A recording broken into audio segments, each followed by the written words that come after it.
Good afternoon to everyone. Good afternoon.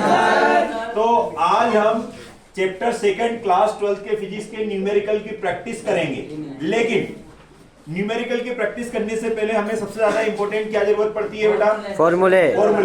तो इसीलिए मैंने चैप्टर सेकंड के जो भी इंपॉर्टेंट फॉर्मूले हैं पहले बोर्ड पर लिख दिए हैं, ताकि आप इनको याद भी कर लो, और अगर हम जब न्यूमेरिकल का क्वेश्चन लिखेंगे तो आप उसको फटाफट कौन सा आपको क्वेश्चन में, उस क्वेश्चन में कौन सा फॉर्मूला लग रहा है आप पिक करके, या याद होगा आपको तो आप फटाफट उसको यूज कर पाएंगे।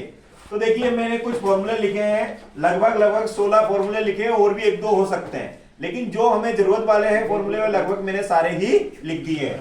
पहला फॉर्मूला है, क्या बताता है? कार्य, आवेश तथा विभवांतर में संबंध। V बराबर W/Q0 हो सकता है या Q हो सकता है। दूसरा है बिंदु आवेश के कारण विभव किसी दूरी r पर, तो ये 1/4π0 Q/r होता है। तीसरा बताइए बेटा ये क्या है? किसी द्विध्रुव के कारण अक्षीय स्थिति पर विभव, विद्युत विभव 1/4π P/r², जिसमें P क्या है? द्विध्रुव आघूर्ण है, और द्विध्रुव विद्युत द्विध्रुव आघूर्ण, और P बराबर होता है Q × 2L।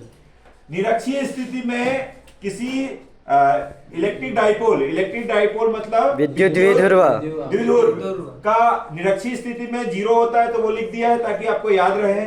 उसके बाद सामान्य कंडीशन में, मतलब ना तो वो अक्षीय है ना ही निरक्षीय है, वो किसी कोण के साथ अगर एंगल बना, मतलब डाइपोल में हमने कोई मध्य बिंदु से P बिंदु लिया है और वो कोण थीटा बनाता है, तो हमारा फॉर्मूला 1/4π0 P cos θ/r² होता है।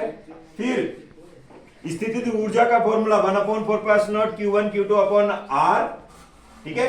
उसके बाद में बल युग्म आघूर्ण वाला फॉर्मूला P sin θ, फिर स्थितिज ऊर्जा का -P cos θ, फिर हम आ गए हैं किस पर? धारिता पर। संधारित्र की धारिता का सिंपल सा फॉर्मूला, तो C = Q/V।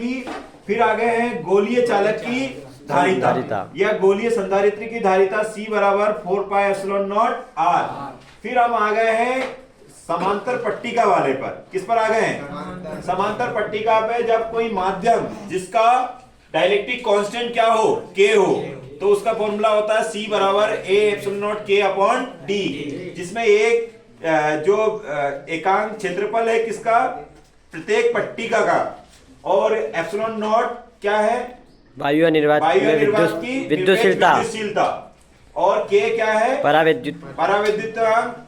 परावैद्युतांक या डाइलेक्ट्रिक कांस्टेंट, और D है दोनों प्लेटों के बीच की दूरी, डिस्टेंस। अब ये है आपका क्या आ गया? E और V में संबंध। उसके बाद में क्या लिखा हमने? संधारित्र का संयोजन। संधारित्र का वैसे संयोजन 3 प्रकार का होता है, लेकिन हमने 2 फॉर्मूले लिखे, एक समांतर और एक श्रेणी क्रम। श्रेणी क्रम में, समांतर क्रम में क्या होता है? सिंपल जुड़ जाएंगे, और समांतर क्रम में 1/, में आएंगे। उसके बाद में हमने संधारित्र की ऊर्जा लिखा है, और लास्ट में हमने ऊर्जा घनत्व का फॉर्मूला लिखा है। लगभग ये इतने फॉर्मूले अगर हम याद कर लेते हैं तो हमारे चैप्टर सेकंड के जो न्यूमेरिकल अभी हम देखने वाले हैं वो हमारे लिए बहुत इजी हो पाएंगे। Thank you.